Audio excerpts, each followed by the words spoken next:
saya tertarik dengan soalan itu berkisar kepada sogokan sejak dari kecil.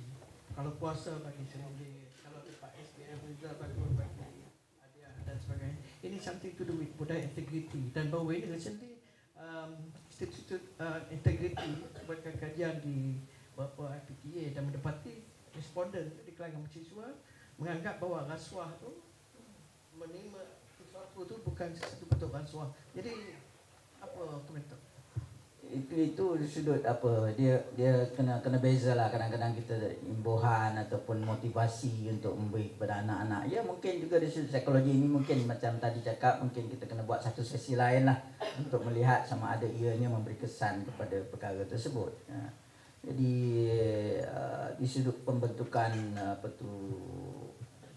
kanak-kanak di peringkat awal, saya mengatakan peranan yang dimainkan oleh ibu di peringkat awal lagi untuk menanam nilai-nilai integriti di kalangan kanak-kanak daripada kecil untuk berhadapan dengan perkara tersebut. Tentang pelibatan mahasiswa ini, ya itu satu trend yang membimbangkan, dan kita di MACC sedang melakukan tindakan-tindakan dan aktiviti-aktiviti yang lebih memberi perhatian lebih kepada golongan mahasiswa dan belia ini, insya-Allah. Ada soalan lain? Ya, silakan. Bagi tahu nama, lisensi diwakili. Okay, Assalamualaikum. Saya Wawa Idris. Saya merupakan seorang usahawan dan juga ahli kepada peniagawati. Okey, soalan saya adalah, kalau kita tengok negara Singapura telah dinobatkan dalam 2016 Index Transparency International in bracket IT. So Singapura menduduki tangga ke-7 negara paling kurang rasuah. We are too close, tapi dari segi culture sangat berbeza. Jadi soalan saya adalah, so is it because of strict adherence to culture, religion or the law, ataupun adakah kerana mereka ni highly paid, kan, and their admin system is so comprehensive, so there is no loopholes untuk for bribery. So boleh tuan komen. Terima kasih. Di sudut CPI itu memang Singapura berada di tahap yang jauh kelas yang berbeza dengan Malaysia. Dia banyak sebab mengapa Singapura berada pada ketika tahap ini. Termasuk juga dari sudut kalau kita melihat kepada public service dia. Orang yang berada di public service ni kadang-kadang tu lebih mahal gajinya nak dibandingkan di sektor swasta. Itu sudut mungkin itu juga memberi kesan kepada peluang dan peluang untuk membuat rasuah itu sendiri. Itu dari sudut satu segi yang lain. Di sudut ketegasan mengambil tindakan. Contohnya kalau kes-kes trafik kita lihat kurang berlaku di Indonesia, tapi di Singapura, tapi tengok tidak juga. Bila dia masuk Malaysia kita tengok mereka lah yang banyak kesalahan trafiknya. Kerana dia takut saja di undang-undang tu, tapi bukan kerana keinginan dia sendiri. Adakah kita nak juga masyarakat kita sebegitu, kena takut undang-undang semata-mata, bukan kerana keinginannya sendiri. Ini satu. Tapi insya-Allah dalam konteks Malaysia kita ke arah itu. Yang tindakan-tindakan yang kita ambil, saya percaya insya-Allah indeks CPI kita akan berada pada indeks yang lebih baik daripada tahun lepas dengan tindakan-tindakan yang kita ambil itu sendiri. Jadi semuanya sekarang ni kita jangan dilihat, bagi saya nak minta orang ramai melihat di sudut yang berbeza sedikit. Jangan dilihat semata-mata melihat di sudut kerajaan ataupun dilihat di sudut agensi-agensi penguatkuasa, agensi kerajaan untuk memperbaiki indeks tersebut. Peranannya harus dimainkan oleh masyarakat. Paling kurang pun jangan memberi rasuah. Sebab tu kita buat kempen, MACC buat kempen baru-baru ni, kita kata jangan kautin, jangan settle, jangan hulu. Kita minta sangat-sangat peranan yang paling minimum masyarakat semua buat ialah jangan beri rasuah. Kita benci, marah, minta diambil tindakan agensi penguatkuasa. Tetapi apabila berhadapan dengan kes-kes rasuah, contohnya kalau kita ditahan di tepi jalan dan kalau diminta rasuah, kita bagi juga tanpa mengambil saman untuk kita selesaikan di mahkamah. Jadi ini sikap yang perlu kita ubah. Kalau masyarakat semuanya menolak perkara tersebut, tidak mau beri rasuah, maka mana akan ada lagi orang yang nak menerima rasuah tersebut. Jadi itu tugas dan tanggungjawab yang saya minta seluruh masyarakat memainkan peranan masing-masing. Seperti kata Tan Sri, bekas perwakilan polis, anggota polis bila stopkan kereta di jalan ada dua soalan saja, jumpa di balai, jumpa di mahkamah. Jangan soal yang lebih-lebih. Itu akan menimbulkan kadang-kadang persepsi di kalangan orang ramai bahawa polis dan rasuah ini ada kaitan. InsyaAllah saya rasa baru-baru ini kita telah buat ikrar.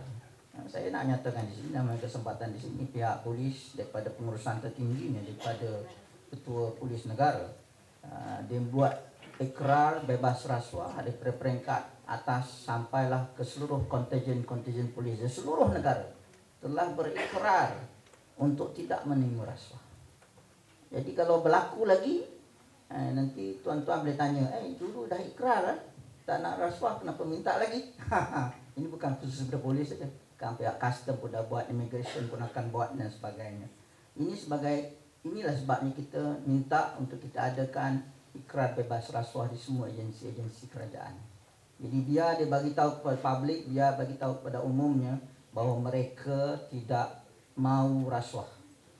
Jadi pada ketika itu bila berhadapan dengan isu-isu ini, ingatkan mereka tentang ikrar mereka tersebut. Tapi persepsi di kalangan orang ramai Datuk, ikrar bebas rasuah tu is not terikat dengan undang-undang. Macam mana? Ya, bukan persepsi, itu fakta. Itu bukan persepsi. Ikrar bebas rasuah memang kita buat tidak mempunyai ikatan undang-undang. Kita nak ianya dibuat secara sukarela. Bahawa mereka sendiri nak. Ini menunjukkan komitmen dan keseriusan mereka untuk mengatakan bahawa mereka benci rasuah, menolak rasuah dan tidak terlibat dengan rasuah. Ini yang kita nak buat. Pada ketika yang sama sekarang ni, orang tanya apa impaknya? Saya merasakan banyak impaknya. Kerana sekarang ini dengan tindakan agresif yang diambil oleh SPRM, jadi siapa-siapa yang berikrar itu perlu fikir 2-3 kali. Kerana sekarang ni setiap mereka yang berikrar dengan ikrar tersebut mesti mematuhi dan jangan memungkiri ikrar tersebut. Maka apabila dia buat ikrar tu, maksudnya dia kata, ya SPRM masuklah cek saya. Kalau saya buat, tangkaplah saya. Itulah implikasi pada ikrar tersebut. Saya bersetuju untuk ditangkap dan disiasat kalau saya mengingkari ikrar tersebut. Jadi kalau dia fikir balik ikrar yang dibuat tersebut dan tindakan agresif yang diambil oleh SPRM, maka dia perlu fikir 2-3 kali untuk melakukan rasuah. Itu satu. Justru yang kedua, yang sebagaimana saya nyatakan sekarang, dia dah beritahu to the whole world. Orang baca dalam surat khabar semua bahawa sekarang ni agensi-agensi penguatkuasa semua dah berikrar mereka tidak terlibat dengan rasuah. Jadi saya tak tahulah mana nak letak air muka kalau mereka masih lagi nak minta rasuah daripada orang ramai. Dan orang ramai pun boleh mempersoalkan, you telah berikrar, kamu telah berikrar, kenapa lagi nak terlibat dengan rasuah? Jadi itu sudut psikologinya memberi kesan yang besar kepada orang-orang yang ingin terlibat dengan rasuah. Tapi kerajaan negeri Pulau Pinang buat tambahan sendiri. Ya, itu soalan cukup mas. Saya dah nyatakan dekat baru-baru ni di Pulau Pinang dengan NGOs. Saya mengalu-alukan mana-mana kerajaan negeri kalau dia nak tambah bukan 10, kalau dia nak tambah 100 pun saya terima. Kerana apa? Apabila ada tambahan, yang penting ialah dia menerima minimum requirement dalam ikrar tersebut. Dia nak tambah 10, maksudnya tanggungjawab untuk melaksanakan ikrar itu bertambah. Jadi make sure ikrar yang dibuat tambah dengan 10, patuhi. Jangan setakat ikrar kosong. Jadi bila pihak SPRM melihat nanti, kita akan lihatlah ikrar yang kita suruh buat tambah dengan 10. Betul-betul atau tidak mereka melaksanakan ikrar tersebut. Kalau tidak melaksanakan, kalau ingkar, kita akan ambil tindakan. Ya, ada soalan lagi daripada hadirin sekalian? Ya, silakan. Assalamualaikum. Saya Puan Silam daripada Persatuan Pekerja Wanita Malaysia. Tanggungjawab dan integriti pegawai kerajaan. Sebab saya dapati, saya mainly tentang foreign workers masuk Malaysia senang-senang dan bikin illegal. Dan bukan kita tak sudi mereka masuk, tapi kita nak sesuatu identiti yang legal. Tapi apakah peranan SPRM dan juga berkaitan dengan immigration? Sebab senang-senang je masuk. Anytime, dan you boleh dapat mereka duduk Malaysia 10 tahun, 15 tahun free je. Itu satu saya rasa peranan rakyat Malaysia. Ya, satu peranan rakyat Malaysia sebab okey, bila kita dapat orang yang illegal kita fine, tak report lah.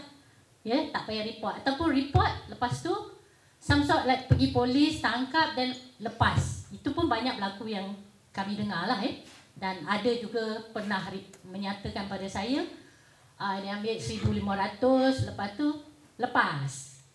Ya, ini report yang saya tak ada bukti, tapi mereka bercerita pada saya.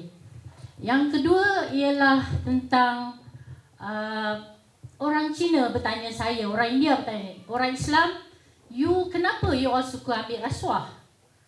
Saya cakap, kalau you Islam, saya jawab dengan dia, kalau you Islam, you practice Islam, duit tak boleh ambil, rasuah tak boleh ambil. Itu saja saya boleh jawab. Jadi, saya say this is a very question besar di Malaysia. Bukan hari ini tau, 15-20 years ago. Saya tak tahu siapa bawa peranan beri pada kita ampau. So, department to department pun ada ampau. Saya kerja dekat Bank Rakyat pun datang boleh bagi parcel. So, this is culture yang banyak menyebabkan berlaku rasuah, saya rasa. Ini saya pandangan saja ya. Harap tuan panel dapat juga memberi peranan SPRM dalam mengurangkan ni. Satu, saya ucapkan terima kasihlah, syabaslah. Tapi foreign workers di Malaysia ni ramai sangat. Bagi saya memang beberapa tahun Berita Harian beritahu, saya memang tidak suka melihat kita lost a lot of money because orang tengah. Thank you. Isu tentang apa foreign workers, insya-Allah kita antara isu-isu yang penting yang kita titik beratkan. Sebab itu kalau lihat kita juga ada mengambil tindakan terhadap pegawai immigration dan sebagainya. Dan ianya berterusan. Kita nak mengatakan bahawa berterusan dan kita memantau dan memerhati perkara tersebut dan kita akan mengambil tindakan pada masa yang bersesuaian, insya-Allah. Itu di sudut peranan yang kita akan mainkan. Pada waktu yang sama juga kita juga ada mempunyai bahagian perundingan, pemeriksaan dan perundingan. Maka apabila kita membuat siasatan terhadap satu agensi, maka pada waktu yang sama juga kita akan mengkaji dan melihat di sudut sistem dan prosedur dia. Maka kita akan memberi cadangan-cadangan penambahbaikan yang perlu diambil oleh agensi-agensi yang berkaitan, termasuk juga immigration itu sendiri. Itu kita telah ambil tindakan. Tentang isu ampau dan sebagainya, dan kita juga sekarang ini antara suatu yang kita memberi penekanan kepada mana-mana agensi kerajaan maupun swasta, kita minta mereka untuk mengadakan polisi no gift policy. Dia tak perlulah nak bagi gift policy ni. Itu dia akhirnya itu dia akan merebakkan budaya rasuah dan salah guna kuasa. Jadi kita minta badan-badan korporat maupun pihak-pihak kerajaan, agensi-agensi kerajaan semua tidak lagi ada. Saya percaya dah ada peraturan ataupun pejabat Ketua Siasat Negara telah mengeluarkan tentang perkara tersebut bahawa tidak boleh menerima hadiah melebihi certain amount lah dia ada. Itu kita dah ada dasarnya yang telah dibuat. Di pihak-pihak swasta pun saya rasa sekarang ini ada banyak juga pihak-pihak corporate yang telah membuat polisi yang sedemikian. NSTP saya tak pasti. Kalau belum buat, minta dibuat. Dah. Okey, good. NSTP kelas. Soalan kedua terakhir, silakan. Assalamualaikum, nama saya Wan Ashki, saya daripada kembali dengan tiket win wanita inspirasi negara dan saya sebagai seorang pendidik. Soalan saya begini ya, sebab rasuah cabaran bagi wanita. Jadi daripada segi education program daripada pihak MBCC, sebab setakat mana yang dah diwar-warkan tentang jangan rasuah ni. Contohnya macam kita wanita banyak yang housewife ya, kita selalu di jalanan waktu-waktu yang bukan waktu puncak. Jadi kita selalu nampak di jalan sangat ramai, selalu nampak polis yang muda-muda ni tahan Bangla lah, tahan Indon lah kan. Lepas tu kita apa dia orang buat? Jadi setakat mana kita nak empower women untuk berhenti dan kata, you rasuah ya. So kalau salah-salah lah, kalau dia wrong, tangkap. Kalau dia illegal, jangan ambil rasuah. Sebab macam mana pun mereka tetap kena bagi dah RM30, RM1 kita tahu Dan when kita rasa macam it's open secret, how much you have to pay policeman untuk lepas daripada kena tangkap. Okay, itu je. Terima kasih. Ya, kita berterusan di sudut. Sekarang ni kita begitu agresif juga. Bukan semata-mata MSCC di sudut MSCC sekarang ni kita bukan hanya membuat penguasaan yang agresif, tapi pada waktu yang sama kita juga mendekati masyarakat yang begitu agresif juga. Pada 8 dan bulan 5 baru-baru ini kita telah melancarkan, kita panggil Gerakan Revolusi Anti Rasuah, dan juga kita juga melancarkan kempen 3J ni, kempen mengatakan 3J ni, jangan kautin, jangan settle, jangan hulu. Ini kita guna perkataan tersebut agar ini catchy untuk dapat. Jadi kita minta pada semua masyarakat ini untuk memberi sokongan tersebut. Dan pada 1 Ogos baru-baru ini saya sebagai kesinambungan daripada Gerakan Revolusi Anti Rasuah yang kita buat pada 8 Mei tersebut, kita telah melancarkan apa yang kita panggil sahabat gerah. Jadi sahabat gerah ni saya minta semua yang hadir ni jadilah sahabat gerah. Kerana nanti kita isi borang hantar dan dia akan jadi sahabat gerah. Jadi apa-apa semua orang ni boleh mendapat maklumat daripada MSCC maupun menjadi pemberi maklumat kepada kita. Kita nak sahabat-sahabat gerah kesemuanya ni akan memberi maklumat kepada kita. Jadi jadilah sahabat gerah kerana kita akan boleh bekerjasama dan satu sama lain dengan lebih erat lagi. Itu juga menjadi sebahagian daripada kami di MSCC untuk membantu usaha-usaha membenteras rasuah. Kerana MSCC kena faham, saya nak tutup ni kena faham. Kena kesian kepada kami juga. Kadang-kadang orang minta demand of the public is very high. Tapi dia tak sedar. Pegawai saya, pegawai uniform yang saya ada sekarang ni adalah sebanyak 1,900 orang. Nak menjaga 1.6 juta penjawat awam. Itu belum masuk DLC, belum masuk swasta. Jadi kapasiti keanggotaan kita tu amat terhad. 1,900 beruniform. Dan kita ada lagi tambahan 1,000 orang pegawai-pegawai sokongan yang tidak boleh buat siasatan, tak boleh buat tangkapan dan sebagainya. Dengan kapasiti 1,900 itu keterbatasan yang amat sangat pada kami. Sebab itu kita nak rakyat, masyarakat untuk bersama-sama dengan MSCC untuk mementeras isu rasuah dan sebagainya. Orang kadang-kadang beritahu kita kena ikut Hong Kong. Dia bagi contoh Hong Kong. Kadang-kadang orang kata kita kena ikut Indonesia kerana ini contoh-contoh nampak buat kes-kes besar-besar. Tapi mereka tidak realise, tidak sedar hakikat apa yang berlaku di Hong Kong. Hong Kong pada ketika 1970s, sebelum kewujudan yang MSCC macam kita dia panggil ICAC dekat Hong Kong, rakyat bila dah muak tentang rasuah, mereka turun ke jalan raya berarak dan minta kerajaan Hong Kong menubuhkan suatu institusi untuk mengambil tindakan. Jadi masa ketika itu terwujudlah ICAC. Itu kehendak rakyat.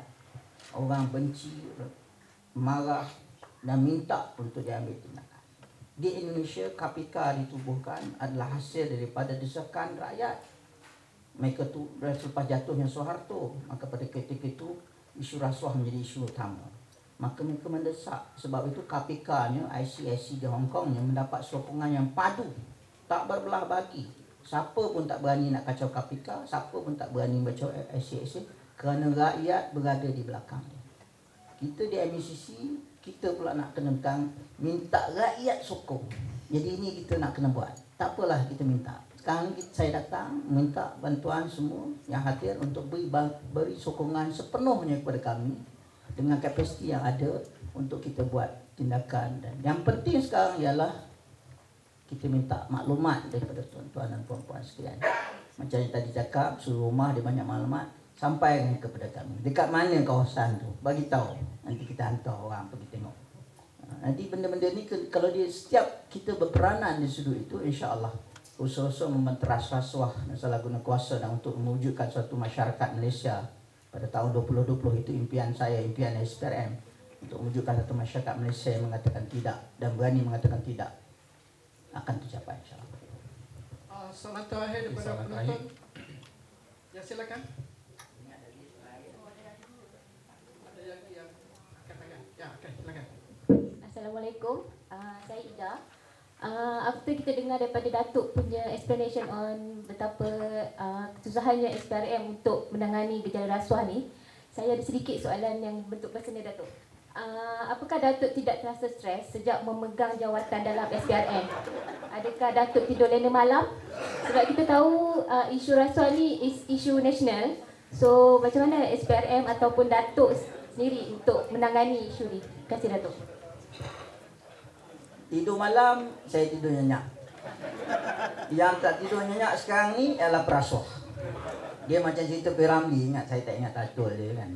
Yang ada datang dalam cerita Piramli tu. Piramli sebenarnya dia vision dia keharapan. Jadi filem-filem dia tu amat bersesuaian. Lagi tengok sekarang pun tak jemu kerana apa?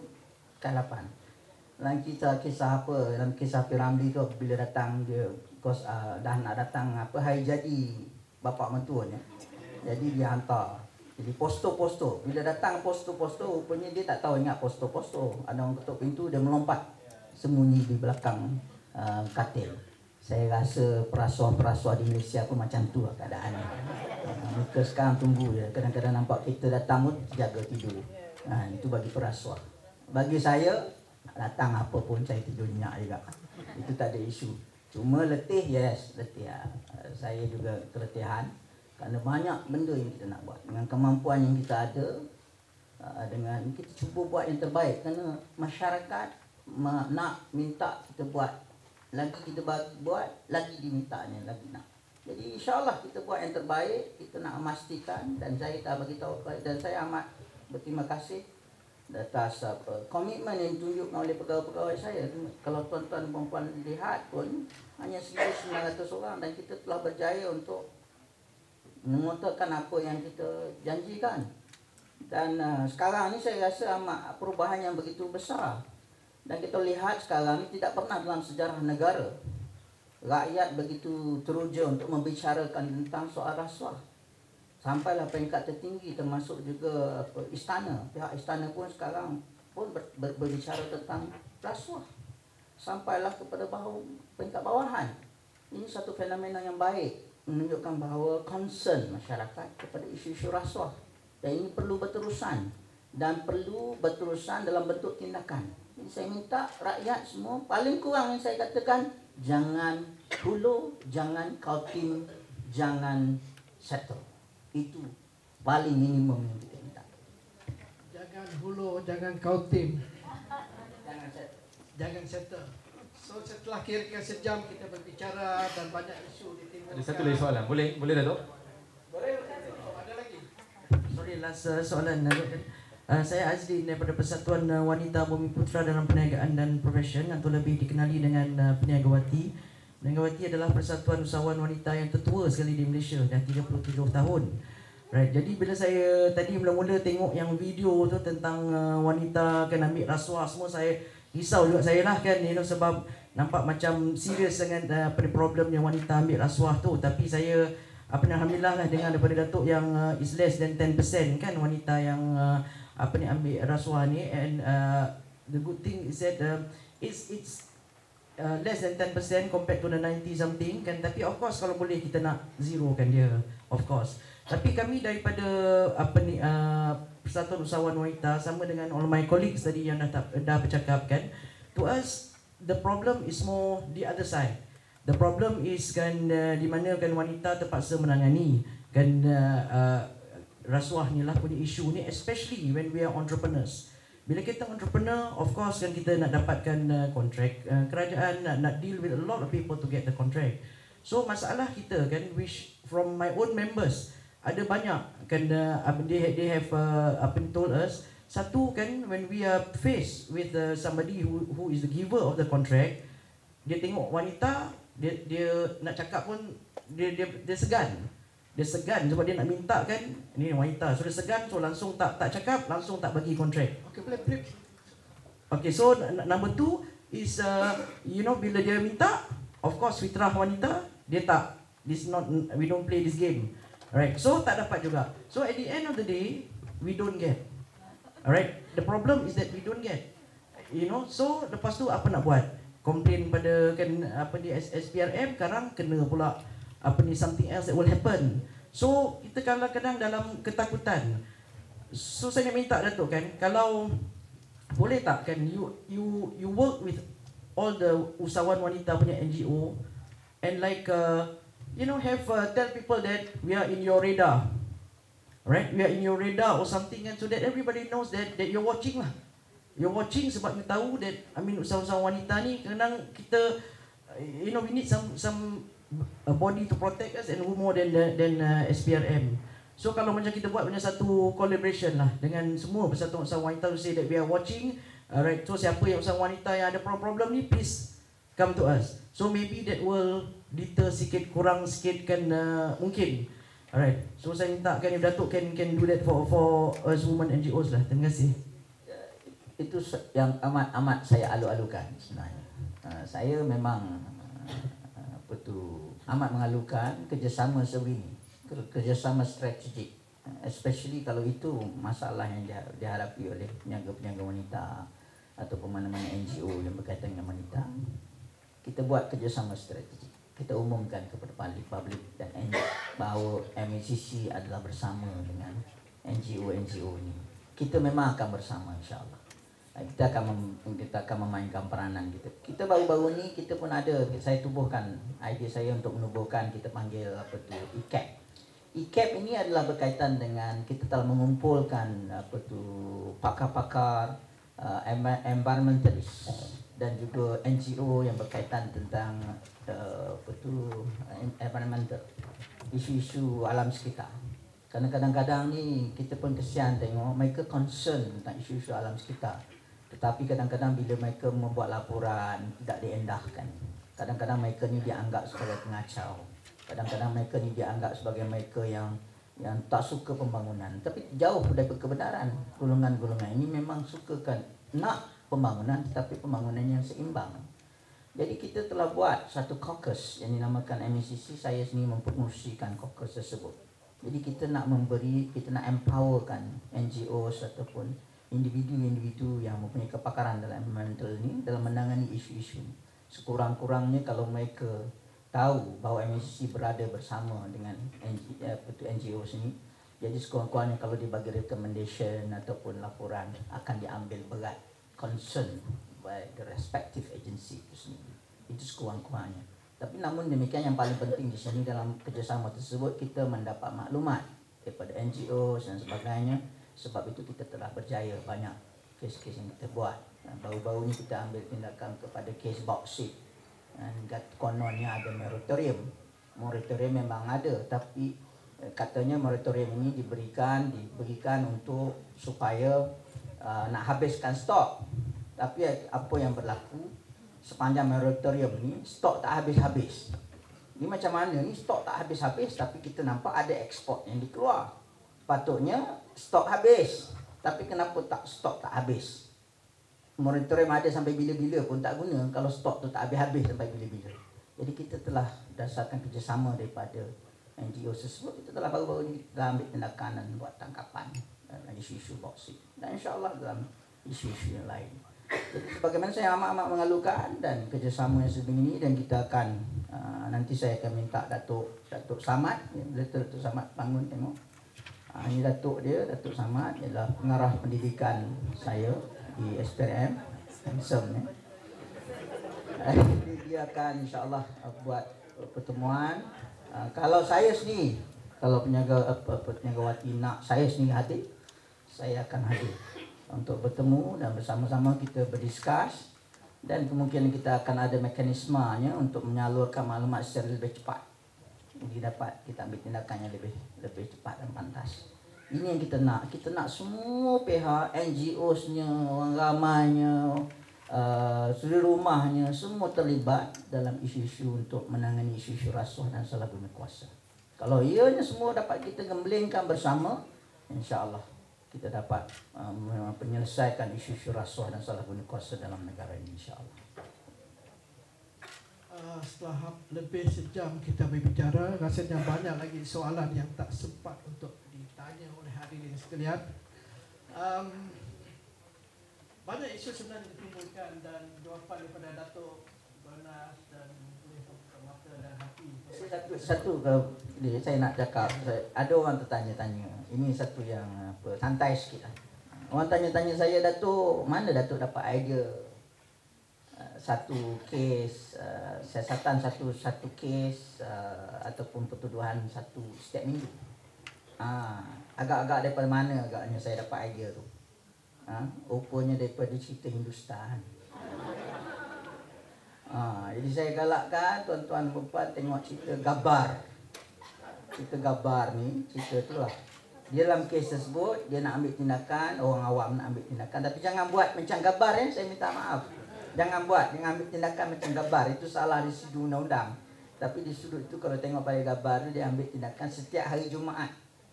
Dia akan cari perasuah paling tinggi dan dia akan ambil tindakan terhadap perasuah tersebut. Itu dalam cerita Gabar. Jadi saya lebih bijak daripada Gabar lah. Jadi dia bagi tahu hari Jumaat. Jadi kalau kita kat Malaysia ni kita bagi tahu hari Jumaat, jadi hari Khamis dah hilang semua, macam mana saya nak tangkap, susah. Jadi saya kata setiap minggu. Dia mungkin hari Isnin, mungkin hari Selasa, mungkin hari Rabu, sampailah Jumaat. Jadi dia lagi gerun, lagi orang tak dapat tidur malam. Jadi itu yang saya kata ramai sekarang yang banyak. Jadi inspirasinya adalah cerita Gabar. Ini first time saya cakap, saya terbuka lah. Dalam majlis tertutup saya dah bagi tahu, ini first time secara terbuka. Jadi nak tengok cerita, tengok cerita Hindustan. Orang Melayu suka tengok cerita Hindustan, cerita Gabar. Tapi kalau dia adaptasi daripada cerita India, sebenarnya cerita India ni yang panggil apa nama cerita India? Ramanan. Ramanan itu dari cerita Tamil. Sama aja. Tapi kalau boleh tengok cerita Gabar itu yang dimainkan. Jadi itulah inspirasi yang saya nak share lah secara santainya. Itulah inspirasi yang dapat saya dapat dan saya laksanakan dalam konteks Malaysia. Ada cerita Piramli ini, cerita Gabar. Menarik sekali, Datuk. Jadi apa yang menjadi harapan kita semua ialah supaya negara kita ini bebas rasuah menjelang tahun 2022. Boleh? Sekian, Assalamualaikum warahmatullahi wabarakatuh. Saya serahkan majlis kepada